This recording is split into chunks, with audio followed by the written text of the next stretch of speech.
Assalamualaikum warahmatullahi wabarakatuh. Perkenalkan, saya atas nama Hayani dengan NIM 224610656. Di sini saya akan menjelaskan tentang strategi dan perencanaan pembelajaran teori belajar kognitif, behavioristik, dan konstruktivisme. Pengertian dari teori belajar kognitif, behavioristik, dan konstruktivisme. Teori belajar kognitif menekankan bahwa proses belajar tidak hanya terjadi karena adanya hubungan antara stimulus dan respon, melainkan melalui aktivitas yang kompleks. Menurut Gagnet, proses belajar melibatkan beberapa tahapan penting, yaitu yang pertama, pemberian stimulus atau rangsangan. Yang kedua, perhatian terhadap informasi. Yang ketiga, penyimpanan informasi dalam memori jangka pendek. Yang keempat, pengkodean ke memori jangka panjang. Dan kelima, pengambilan kembali informasi. Dan yang terakhir, penggunaan pengetahuan dalam situasi.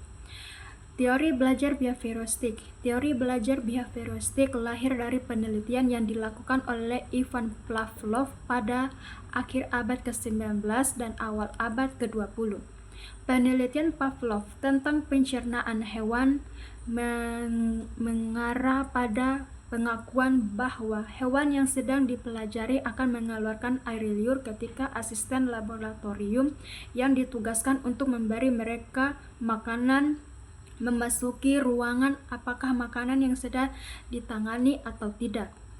Teori konstruktivisme dan kognitivisme. Teori belajar konstruktivisme dibangun di atas konsep bahwa peserta didik secara aktif membangun pengetahuan mereka sendiri yang didasarkan pada makna pribadi dan dipandu oleh pengetahuan dan peristiwa sebelumnya. Kognitivisme menambahkan konstruktivisme untuk menjelaskan bagaimana internet telah menciptakan dan memungkinkan berbagai informasi di seluruh dunia. Prinsip utama yang membedakan ketiga teori belajar tersebut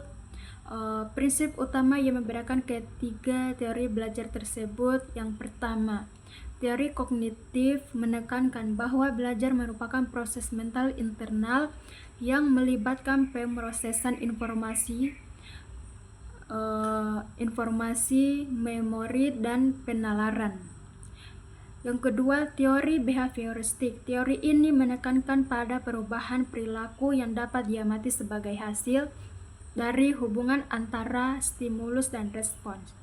Yang ketiga, teori konstruktivisme. Teori ini menekankan bahwa pengetahuan dibangun secara aktif oleh siswa melalui pengamanan dan interaksi sosial. Kelebihan dan kelemahan dari teori masing-masing. Pertama, teori kognitif, kelebihannya yaitu 1. Memudahkan sistem untuk memahami materi belajar. 2. Siswa menjadi mandiri dan lebih kreatif. Dan kekurangan teori kognitif yang pertama, teori yang belum bisa digunakan pada semua tingkat pendidikan, dan kedua, pada pendidikan tingkat lanjut teori ini susah untuk diterapkan. Yang kedua, teori behavioristik, kelebihannya yaitu guru akan terbiasa untuk bersikap teliti dan peka saat kondisi belajar mengajar. Yang kedua, guru lebih sering membiasakan muridnya untuk belajar mandiri, tetapi ketika murid kesulitan baru bertanya kepada guru. Kekurangan teori behavioristik yang pertama, murid hanya bisa mendengar dan menghafal. Murid membutuhkan motivasi dari luar dan bergantungan pada guru. Ketiga, teori konstruktivisme. Kelebihan teori konstruktivisme yang pertama, mendorong murid mengeluarkan ide dan melatih pengambilan keputusan, dan kedua, murid mudah mengingat pelajaran karena belajar secara aktif. Kekurangan dari teori konstruktivisme yang pertama, lebih sulit dimengerti karena ruang lingkupnya luas. Yang kedua, tugas guru menjadi tidak maksimal karena murid lebih bebas.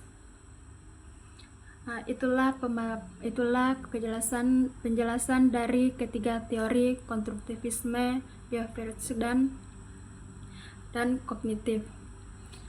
Assalamualaikum warahmatullahi wabarakatuh.